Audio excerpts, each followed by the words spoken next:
Queridos hermanos, seguimos hablando del Espíritu Santo, del Espíritu Consolador y cómo actúa en las personas. Continuamos con los Hechos de los Apóstoles, que dice así. Capítulo 19. Nuevo Pentecostés en Efeso. Mientras Apolo estaba en Corinto, Pablo llegó a Efeso, después de haber recorrido las regiones montañosas. Allí encontró a algunos discípulos a quienes preguntó: ¿Han recibido el Espíritu Santo al aceptar la fe? Ellos respondieron: ni siquiera hemos oído que existía un Espíritu Santo.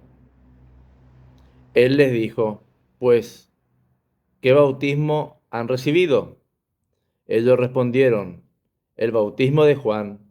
Pablo les dijo: Juan bautizaba para que se convirtieran, decidiendo al pueblo que creyeran en el que iba a venir después de él, es decir, Jesús. Cuando oyeron esto, se bautizaron en el nombre de Jesús, el Señor. Entonces Pablo les impuso las manos. El Espíritu Santo vino sobre ellos y comenzaron a hablar en lenguas y a profetizar. Eran unos 12 hombres en total.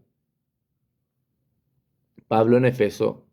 Durante 3 meses Pablo estuvo asistiendo a la sinagoga.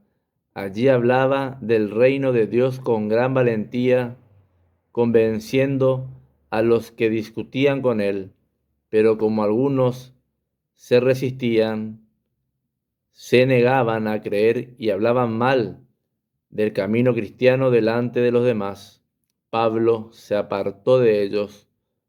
Formó entonces un grupo aparte con los discípulos y se puso a predicar todos los días en las escuelas de Tirano. Así estuvo 2 años, de modo que todos los habitantes de la provincia de Asia, tanto judíos como paganos, pudieron escuchar la palabra del Señor. Dios realizaba a través de Pablo milagros extraordinarios, hasta el punto de que con solo aplicar a los enfermos los pañuelos y otras prendas que habían tocado su cuerpo, se alejaban de ellos las enfermedades y salían los malos espíritus.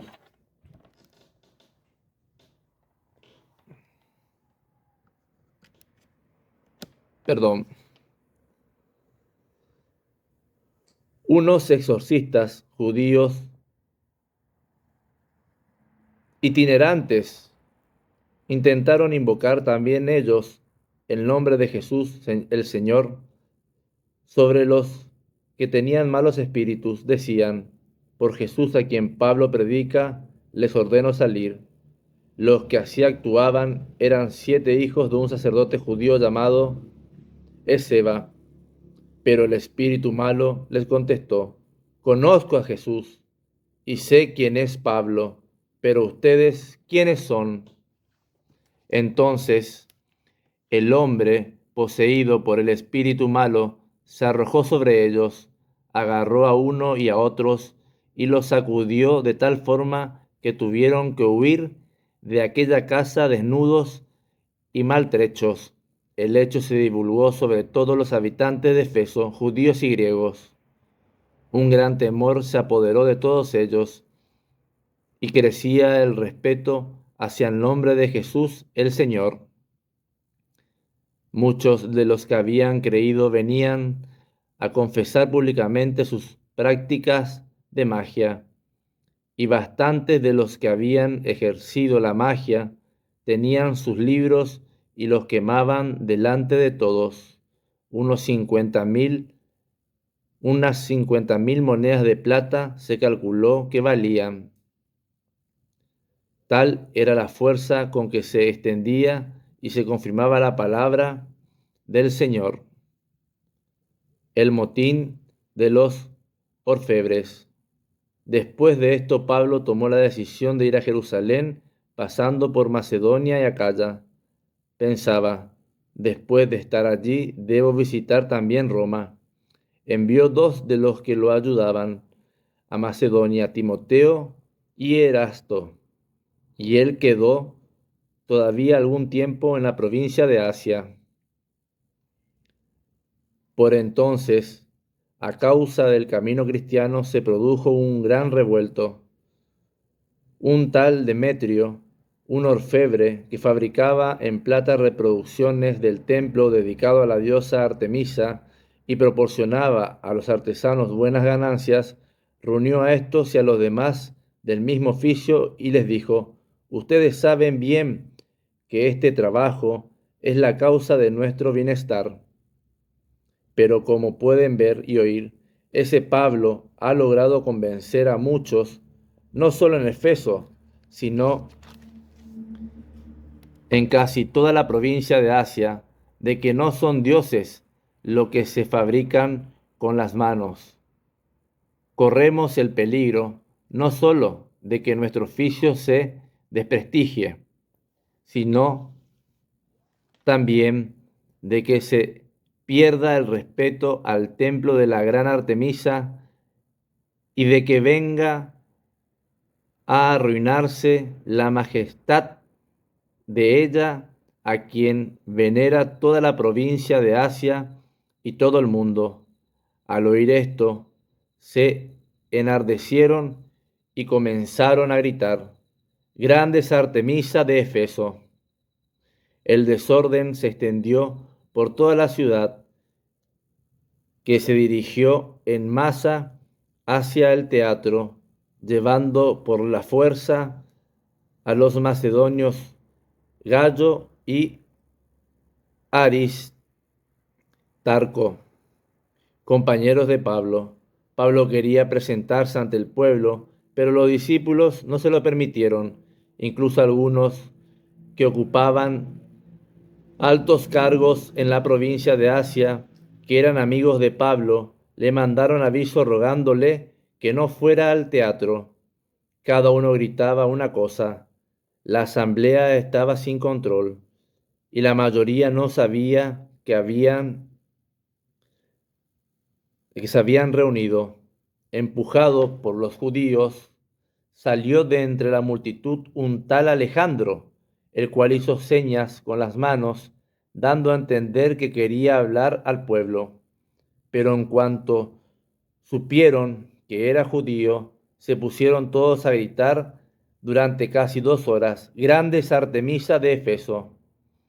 Por fin, el secretario de la ciudad logró calmar a la multitud y dijo: Efesios, todo el mundo sabe que la ciudad de Efeso es la encargada de proteger el templo de la excelsa Artemisa y de su estatua venida del cielo.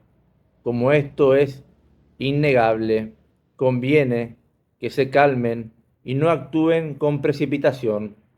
Han traído a estos hombres, pero no son sacrílegos ni blasfemos contra nuestra diosa. Y si Demetrio y los artesanos de su oficio tienen algo contra alguno, para eso se celebran asambleas públicas y hay vicecónsules que recurren a ellos y defienden unos y otros sus derechos. Si tienen algo más que reclamar, háganlo en el tribunal, porque corremos el peligro de ser acusados de rebelión, ya que no podemos alegar ningún motivo que justifique esta revuelta. Y dicho esto, disolvió la asamblea. Macedonia y Grecia. Cuando se calmó la revuelta, Pablo llamó a los discípulos para darles ánimos, se despidió de ellos y partió para Macedonia.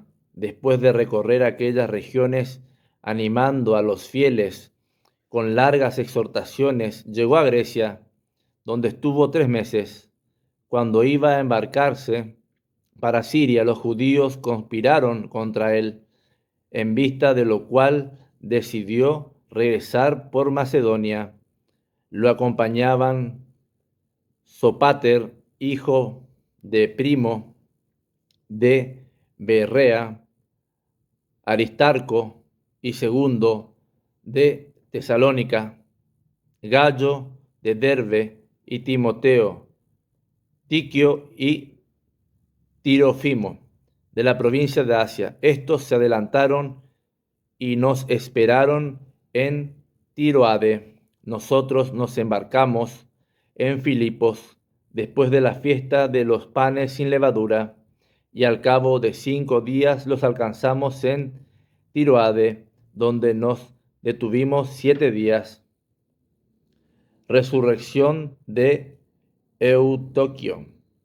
El domingo nos reunimos para la fracción del pan. Pablo, que tenía que irse al día siguiente, les estuvo hablando y prolongó su predicación hasta medianoche. Había abundantes lámparas en la sala donde estábamos reunidos. Un joven llamado Eutiquio estaba sentado al borde de una ventana, y como Pablo se alargaba en su predicación, se fue quedando profundamente dormido. Vencido por el sueño, se cayó desde el 3er piso, y cuando lo recogieron ya estaba muerto. Pablo entonces bajó, se tendió sobre él y lo tomó en sus brazos, diciendo: «No se alarmen, porque está vivo». Volvió a subir, partió el pan y después de comer, continuó conversando largo rato hasta que amaneció. Después se fue. En cuanto al muchacho, lo llevaron vivo con gran consuelo para todos. De Troade a Mileto. Como Pablo había decidido hacer el viaje por tierra, nosotros nos embarcamos con anterioridad y nos dirigimos a Aso, en donde debíamos recogerlo. Cuando nos alcanzó en Aso, subió a bordo con nosotros y fuimos a Mitilene. De allí, por mar, llegamos al día siguiente a la altura de Quito. Al otro día seguimos costeando rumbo a Samos, y al siguiente llegamos a Mileto. Pablo había resuelto pasar de largo por Efeso para no perder tiempo en la provincia de Asia. Se daba prisa, pues quería estar en Jerusalén en el día de Pentecostés.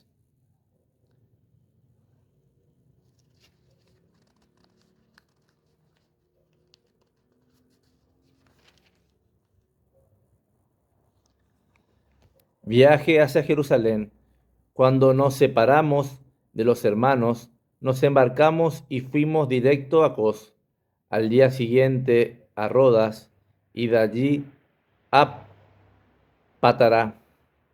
Allí encontramos un barco que se dirigía a Fenicia. Subimos en él y partimos. Al divisar Chipre, la dejaron a la izquierda, navegamos hacia Siria y nos detuvimos en Tiro, en donde el barco tenía que dejar su cargamento. Encontramos allí a los discípulos y nos quedamos 7 días. Ellos, movidos por el Espíritu, decían a Pablo que no se subiera a Jerusalén, pero transcurridos aquellos días, nos fuimos todos con sus mujeres y sus hijos. Nos acompañaron hasta las afueras de la ciudad. Allí nos pusimos de rodillas en la playa y oramos. Después nos despedimos y nosotros nos embarcamos, mientras ellos regresaban a sus casas. En nuestra última etapa de navegación fuimos desde Tiro hasta Tolorneida. Allí saludamos a los hermanos y pasamos un día con ellos. Al día siguiente nos pusimos en camino, llegamos a Cesarea y fuimos a casa de Felipe, el evangelista, que era uno de los 7, y nos quedamos en su casa. Felipe tenía 4 hijas vírgenes que tenían el don de la profecía.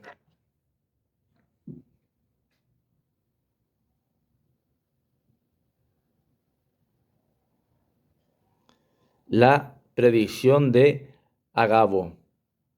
Llevábamos allí varios días cuando bajó de Judea un profeta llamado Agabo.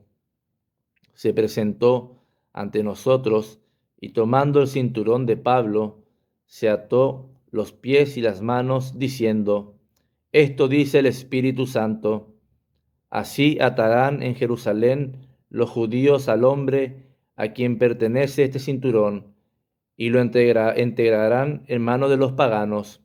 Al oír esto, tanto nosotros como los de aquel lugar suplicamos a Pablo que no subiera a Jerusalén, pero Pablo respondió: ¿por qué tratan de desanimarme con su llanto? Yo estoy dispuesto no solo a ser encadenado, sino a morir en Jerusalén por el nombre de Jesucristo el Señor. Y como no había modo de convencerlo, dejamos de insistir diciendo: hágase la voluntad del Señor. Hasta aquí la llegada a Jerusalén y la fuerza de Pablo en predicar la palabra de Jesús por medio del Espíritu Santo